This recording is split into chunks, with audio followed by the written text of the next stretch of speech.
Let's now go to senior statesman, also a former military officer, medical doctor, and a father to many, many, many. Dr. Nyaho Nyaho Tamakloe. Good morning to you, sir.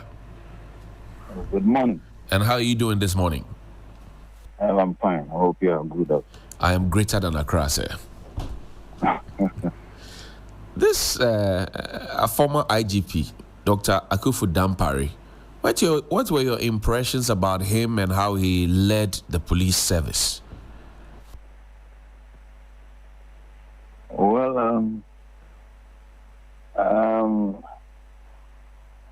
as another person in the society, I think he brought in quite a number of changes into the police service, particularly administrative changes, and to pass by the police headquarters, you see quite a number of changes that have been brought.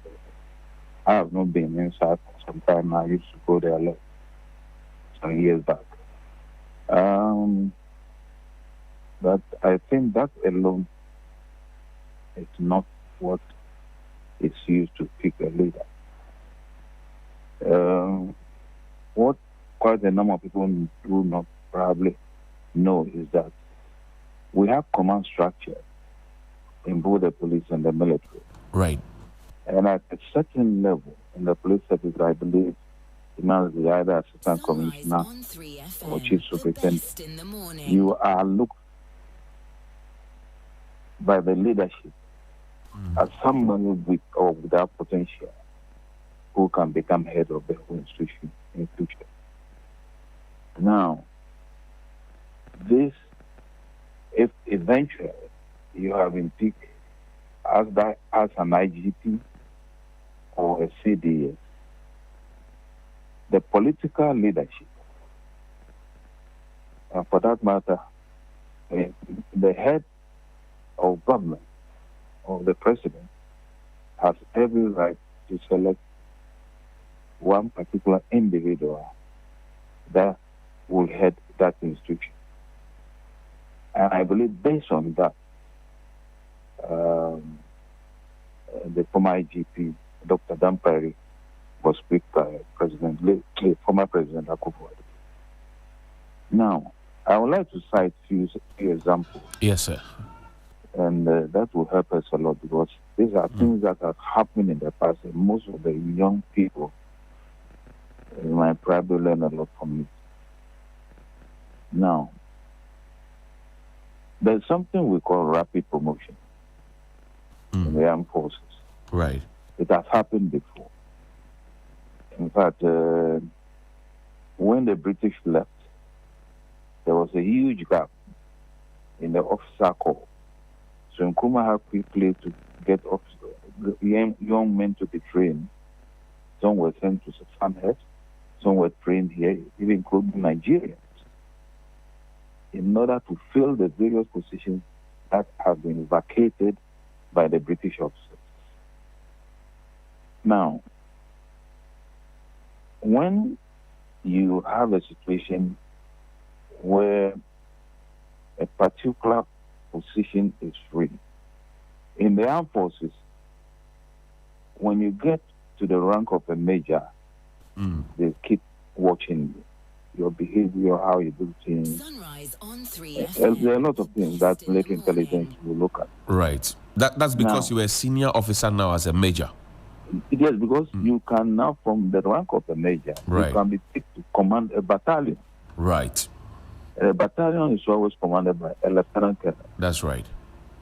Now, if they find it to be somebody who is wretched, somebody who is not efficient, no integrity, a person without culture of resignation, which to me is very important, believe me, you can stay in your rank till you leave the service.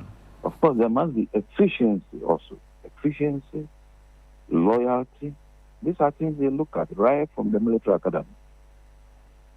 Now, when you get to the level of a major, then you yourself must know exactly how you carry yourself in the military. Because from the rank of a lieutenant colonel, where maybe you might be giving, once again, you must be trusted by the leadership before you are giving the command of your battalion. Because your battalion alone can create a lot of confusion or can help in building the nation. Now, I'll give you a very cardinal example. You might have heard of General Kutu Achampo. That's right, Ignatius Kutu Achampo. Who was the head of state in the early 70s. That's right. Now, after the removal of Osajefo Dr. Kwame Nkrumah by the military and the police, it was a joint military police operation. Now, if you watch carefully, most of you don't know, A.W.K. Harley. That's our IGP. IGP, thank you. He was not just an IGP. He was a person in the white stream as an intelligence officer. What we now call BNI, he's an expert in it. By then, the position was called Special Branch. Now, he knew in and out of the police. So, when Nkrumah made him the IG, Nkrumah trusted him. Listen to me very carefully. Nkrumah trusted him. Nkrumah found him to be very loyal. Nkrumah found him to be a man with integrity. Nkrumah found him also as somebody who had the culture and can act on principle. I'm sure he saw all these things. Now, another person, A.K. Deku. A.K. Deku was head of CID. And to get to that level at that time, you must be good. A.K. Deku was Nkrumah's personal aide. When Nkrumah is traveling abroad, always A.K. Deku accompanies him. Right. For some time until, for that particular, operation, Nkrumah didn't go with him. In fact, Nkrumah at a certain stage now chose another officer. When he was going to Hanoi, he went with another officer. Now, these two at least I can set an example. About Kotoka, his position as a brigade commander with Major Akwesi Afrifa as a brigade major. Brigade major is a very powerful person. And he's always close to the commander. Now, so when you get to these levels, as a head of state, you must be careful who you put where. Now, in the case of Achampo, mind you, after the NLC was coming to their end of service, the leader then was Lieutenant General Akwesi Amankwa Afrifa. That's right. Now, Akwesi Amankwa Afrifa, from what I was told, and I believe strongly because this was told to me by a former Lieutenant General, who was once head of military intelligence. Now, he said he went out playing tennis when he had a call from the then elected Prime Minister. And that was Professor Buzia. Right. No. Now, the then elected Prime Minister would like to see him immediately. So, in his tennis outfit, he went straight to the Odoko residence of the elected Prime Minister. When he got in there, he was told the Prime Minister had a visit. So he was given another place to sit at. He sat there. After a while, who came out? The Prime Minister and General Africa. Listen to me very carefully. Now, he got up, paid compliments to the General, because he was his senior, and then he was ushered into the office of the Prime Minister to meet the Prime Minister. Before he could even say anything, the Prime Minister said, "Oh, What really I invited you to discuss with, I think a lot has been given to me by the general. However, you being the head of the military intelligence, I would still like to have a chat with you. So the first question he asked me, can you tell me something about Lieutenant Colonel I.K. Achempo? And then he narrated what he means. Because in the military, if you are an officer, right, from the rank of lieutenant, second lieutenant, you will be in the eye of the military intelligence. Unless now they don't do it. They will know anything that you do. Now, after having briefed the Prime Minister, he realized that the Prime Minister's intention was to give I.K. Achempo a higher command. Now, where he is as a battalion commander, the next command you can give to him is a brigade commander. And a brigade commander has enormous powers. You know, that was in the coup era. To make somebody a brigade commander, you have left the whole country in his hands. That I'm talking about the security of the country. Right. Now, so when he made mention, when he asked the Prime Minister about the position in mind, the Prime Minister said they intend giving a higher position. Then the general said, sir, I don't think he's up to the task yet. The general told him that. He thanked the general, and the general left. Now, listen carefully. Can you believe, not quite long after that, Africa handed over to Professor Buzia. Buzia was now in charge. Then, within, I think, 2 years, Achempo, having been made a substantive one brigade commander, moved troops to remove Buzia from power. The irony of the whole thing is that when Achempo, when Afrifa went to see the executive, what they call it, the leader then, that's Professor Buzia, but then we had a president, but he was just a ceremonial president. When he went to see the Prime Minister at that time,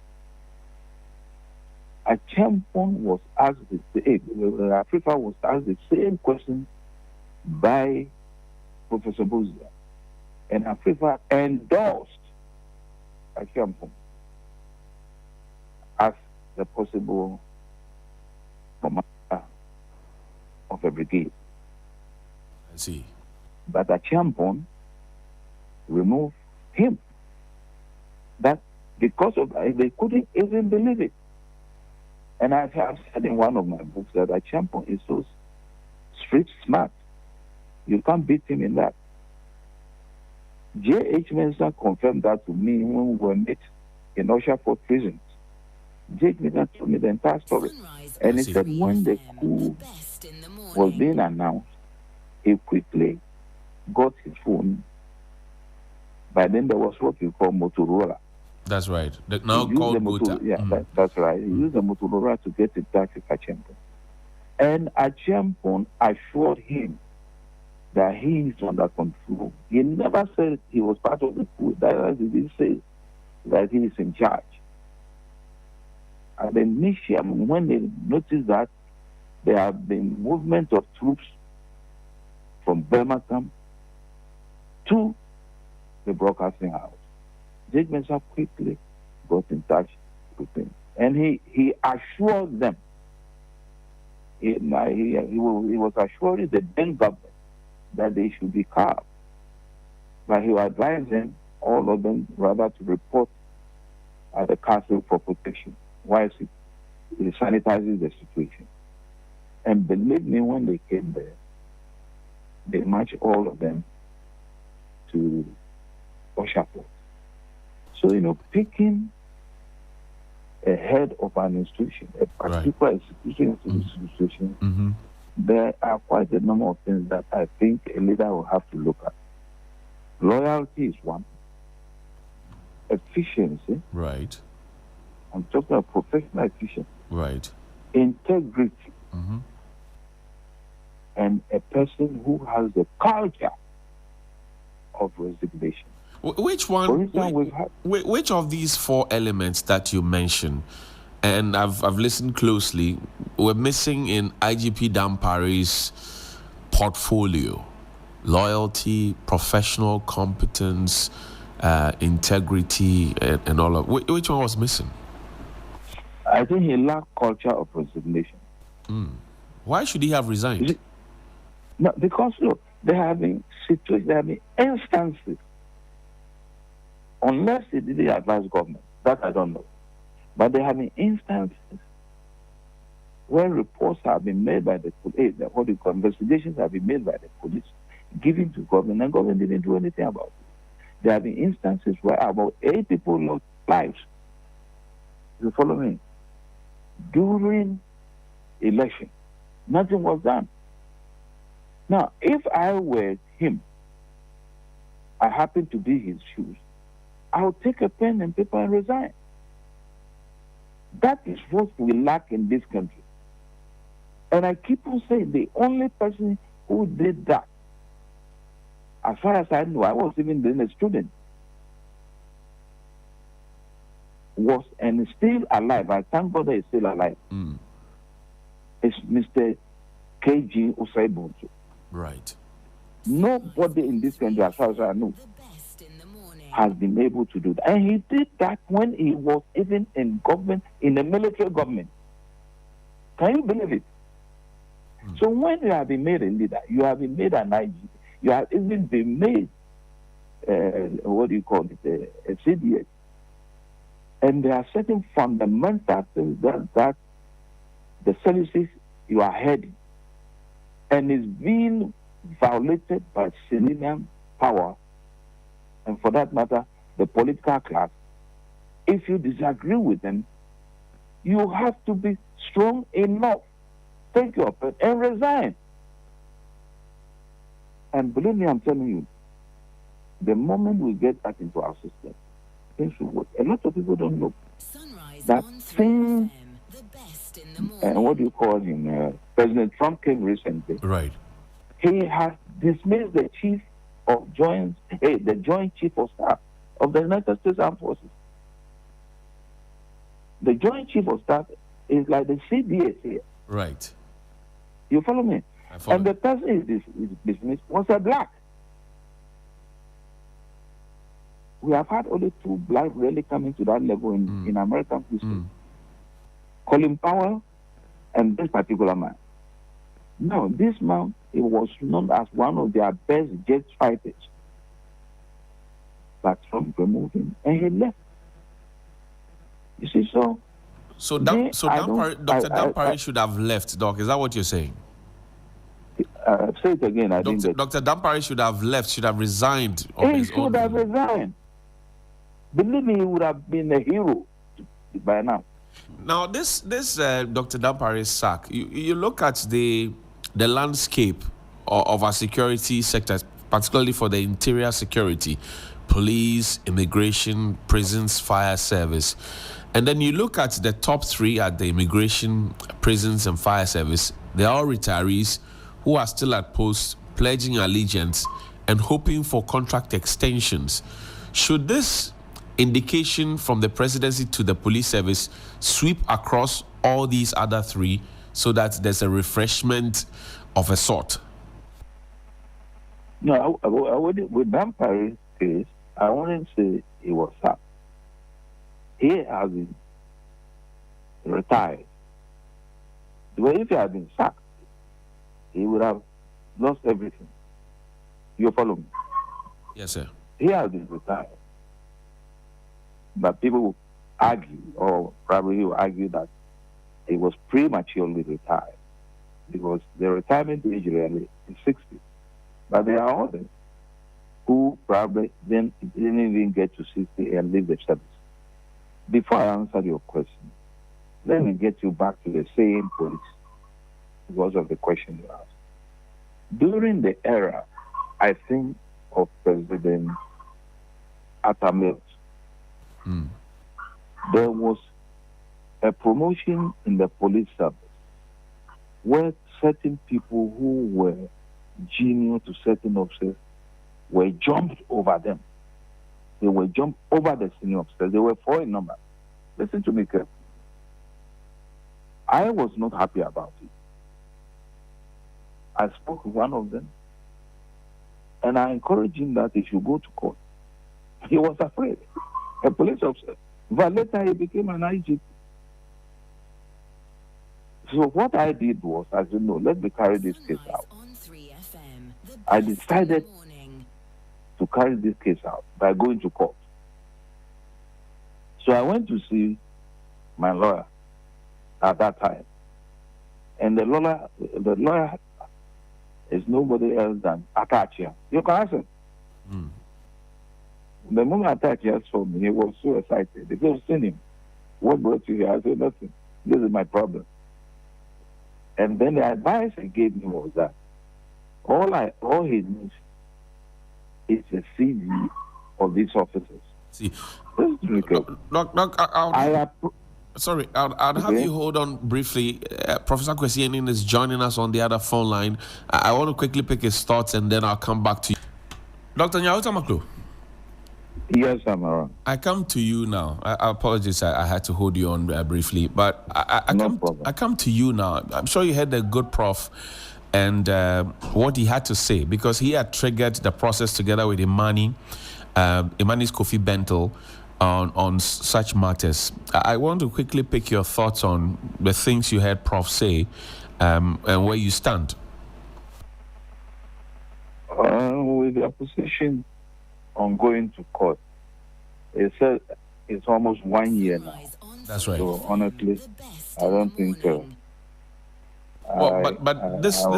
Earlier this week, there was a resurrection of the matter. I think it was an injunction or so, restraining anybody from going ahead to sack any of these, top brass from. So there was an injunction this week, so a resurrected matter, if you will. And now he says that, well, his president has the right to do it anyway, even though there's a resurrected matter. That's why I'm asking you. Yeah, I would have suggested, or I would have been happier if they have probably sent their concern to the newly constituted Constitutional Review Committee. You follow me? Because the point they have raised, they are very important points. That what we have in our Constitution now does not in any way stop the head of state from picking its own service commanders. And particularly the Chief of Defense Staff and the IGP.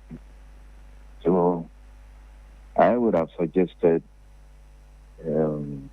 if probably there have been a situation where they are not comfortable or they suspect something might probably come in and they want an injunction, I would have expected them to seek their concerns to the Constitutional Review Committee. And I'm sure, looking at them and their caliber, definitely it will be listened to. That's all that I will say. I see. But Doc, the myriad of jubilation among the police personnel that Dr. Dampare is gone is worrying to a lot of people, particularly because they think that a service like the police service must be apolitical and must not be pandering to a certain individual to be leading them. Do you find that worrying too, that an IGP is gone and people are recording videos of themselves jubilating? To be frank with you, I would not take such officers serious at all. Look, We have had in this country things of this nature. When Nkrumah was removed, I was in the country. But at least I saw the clips. And not quite long ago, Mahama had all the insults you can think of on these same people. Not quite long ago, a police, or whether they can claim they were not responsible, that I can't tell. But what happened in Wogon constituency prison, where a commission of inquiry was set up, a report and recommendations were made. What have we heard about it? Nothing. So, if there's a group of police people now jubilating, I will not take them seriously at all. I will not. If anything, they are the destructive elements within the system. I don't know any of them. Jubilate about what? You see, these are some of the things that... Look, as I was giving you an example, let me add one more example so that people will get to know. Yes, sir. So we can You might have heard of the name Lieutenant General Wood, Mensam Wood. That's have right. You heard of the name before? That's right. Now, yeah, that's why I say the key things a person is looking, a leader is looking for: loyalty, efficiency, integrity, and the culture to say no on principle. Right. And we have Lieutenant General Mensam Wood. I know him very well because I was in the armed forces with him. A young officer. Right from the level of lieutenant colonel, he started climbing. I think the fastest we have ever seen in the armed forces. I see. From lieutenant to colonel. When he was a lieutenant colonel, he was the commander of 48 engineers. Then immediately to full colonel. Within months, brigadier general. Within another month, major general. Then he became lieutenant general. The youngest then to occupy that position, Mensam Wood. I think his name has been... There's a street named one after of the him. Streets in Accra. That's right. In fact, a even great officer. inside Belma Camp, there's a street named after That's him. right. A great officer. You see him, you respect him. Unfortunately, he died in office. A great officer.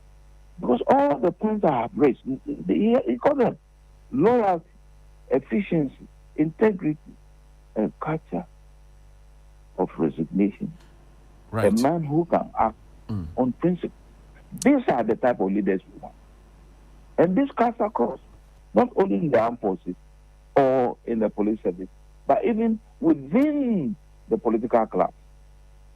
And if the political class fails to do that, then we have to be careful.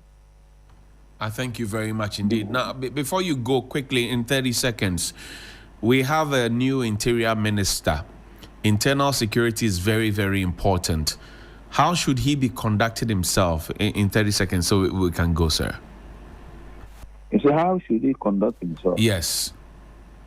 As what do you call it? Interior minister. Interior minister. Yes, sir.